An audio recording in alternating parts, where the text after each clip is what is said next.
আন্দোলনের মুখ আমি সেটা সবসময় প্রথম দিন থেকেই বলেছি যে আমরা যেন এটাকে ইউজ না করি, সস্তা পাবলিসিটির জন্য যেন এটা ইউজ না করি।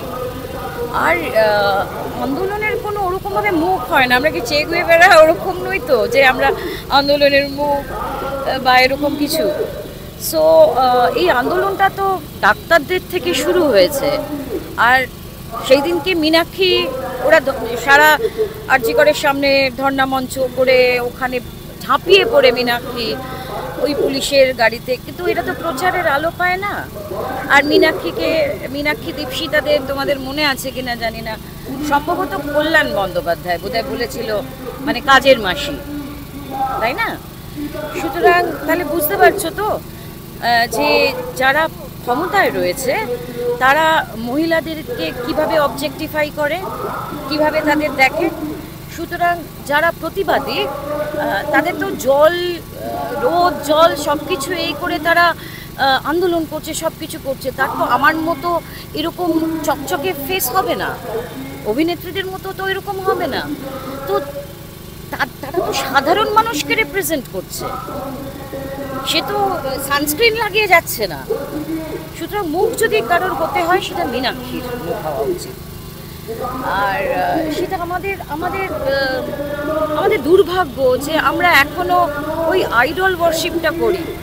আমরা অভিনেতা অভিনেত্রী বা কেউ মানে ইউটিউবার বা কেউ যারা পরিচিত তারা যদি দুটো কথা বলে সেইটাকে আমরা মানে হাইলাইট করি।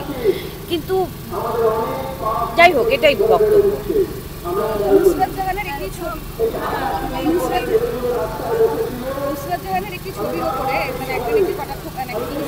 সৌরভ মণ্ডল নাম মনে আছে।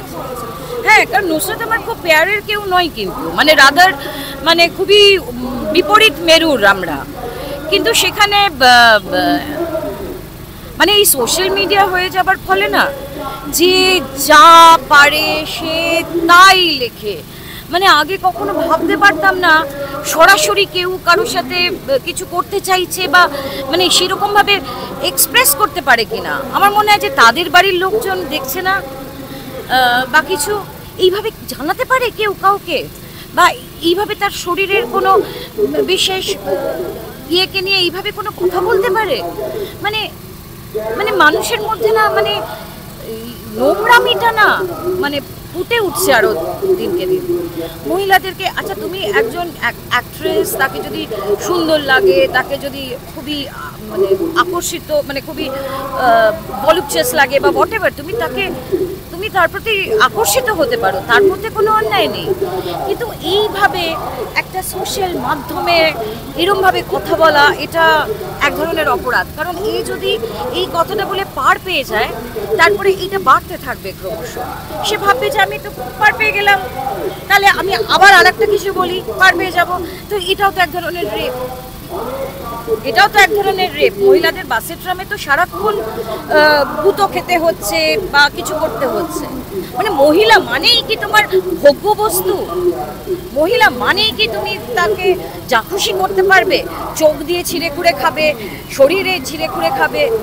মহিলা কি তার জন্য রয়েছে? এদিকে তুমি দেবী দুর্গার সামনে দেবী মা দুর্গা ইয়ে করছো, এটা কি ধরনের? মহিলারা তো নেচার, মহিলারাই সৃষ্টি করতে পারে, কোনো পুরুষ পারে না। তো তাহলে সেই মহিলাকে তুমি এইভাবে কি করছো? তোমার ভালো না লাগলে তুমি দেখো না। আমার অনেক কিছু ভালো লাগে না, আমি দেখি না, কিন্তু এরকমভাবে কথা বলবো? কোনো মেয়েকে দেখেছো কোনো ছেলের কোনো অঙ্গ ফঙ্গ নিয়ে কোনো রকমভাবে কিছু বলার? সে আমার চরম শত্রু বোধহয় এরকম করেনি। কিন্তু এইটা কেন মহিলাদের সম্পর্কে এরকম বারবার করে কথা বলে?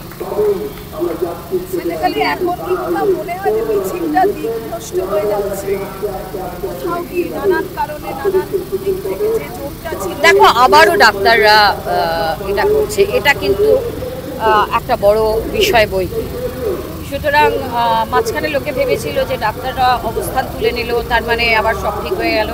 আমি আস্তে আস্তে কুণাল ঘোষের একটা দেখছিলাম, এই উৎসবের এর মধ্যে, বন্যার এর মধ্যে ডাক্তারেরা এটা কি কোনো ঠিক হয়েছে? প্লাস আর একজন নন্দী ভৃঙ্গি যাকে বলি, সেও এরকম বলছে, কাজে ফাঁকি দিতে তো ভালোই লাগে, আড্ডা মারতে এই করতে। মানুষ এই র্যান্ডাম যা খুশি বলাটাকে বন্ধ করতে হবে। তুমি জানো না যে তার একজন ডাক্তার, সে কত কষ্ট করে কোন জায়গা থেকে হয়তো সে এসছে পড়াশোনা করতে। তার বাবা মারও তো একটা টেনশন থাকতে পারে যে আমার ছেলেটা ফাইনালি কি পাসটা করতে পারবে, আটকে দেবে না তো, বা আমার মেয়েটাকে পরীক্ষা দিতে দেবে না এরকম হবে না তো। সুতরাং তারা যখন এটা করছে, কোনো আন্দোলনকে ছোট করার, তুমি যোগ দিতে পারছো না, কিন্তু একটা আন্দোলনকে ছোট করার কোনো অধিকার তোমার নেই। কারণ সম্প্রতি বলেছে পরিচালক অনেকেটা দেখেছো নিশ্চয়ই, যে 1 কোটি টাকা দিয়ে প্রাইভেট কলেজে ডাক্তারি করে তারপর আন্দোলনে বসেছে। কে? হিঞ্জলদার উদ্দেশ্যে সেটা নিয়ে অনেকে আমি দেখিনি। আমি না আজকাল আর মানে এই সব লোকজন কি বলছে না বলছে, লোকজন যা খুশি তাই বলে, আর কিছু লোকজন হা হা করে হাসতে আসে, কিছু লোকজন হ্যাঁ হ্যাঁ ঠিক বলেছো, পার্সোনাল ইকুয়েশনে চলে লোকের। আচ্ছা, একে যদি আমি একটু তেল মারি, তাহলে আমার অমুক জায়গাটায় আছে, তাহলে এ আমাকে একটু হেল্প করে দিতে পারে। বৃহত্তর চিত্রটা মানুষ দেখতে পারে না। ওই ছোট ছোট ছোট ছোট ছোট ছোট গর্তে ঢুকে আছি আমরা, গর্ত থেকে বেরোতে পারি না আমরা। নিজে সেলফ আমার আমার আমার আমার কাজ, আমার এই এর বাইরে আর যেতে পারি না। ভয় পেয়েছে তো এই সিদ্ধারা, এমনি একটা সিদ্ধারা হয়েছে। তো ওই যে বললাম, মানে চোরের ভয় থাকে চুরি করলে, খুনির ভয় থাকে খুন করলে। তো কেন পার্সোনালি নিচ্ছে যে এই সিদ্ধারাটা কার উদ্দেশ্যে বলা হচ্ছে, সেটা পার্সোনালি নিচ্ছে কেন? যদি এরকম ভিন্ডিকটিভ, এরা এই থ্রেট কালচারে বিশ্বাসী। সন্তানহারা হয়েছে, তার সন্তানহারা হয়েছে, বাকি অনেকেই, সবাই বলবো না, বাকি অনেকেই তাদের নিজেদের কার্যসিদ্ধির জন্যে, তাদের ইমেজ বিল্ডিং এর জন্যে এইটাকে ব্যবহার করছে। টলিউডের latest update, gossip and entertainment পেতে সাবস্ক্রাইব করুন শুধুমাত্র সিটি সিনেমা, আর ফলো করুন সিটি সিনেমার Instagram, Facebook, Twitter and ShareChat page.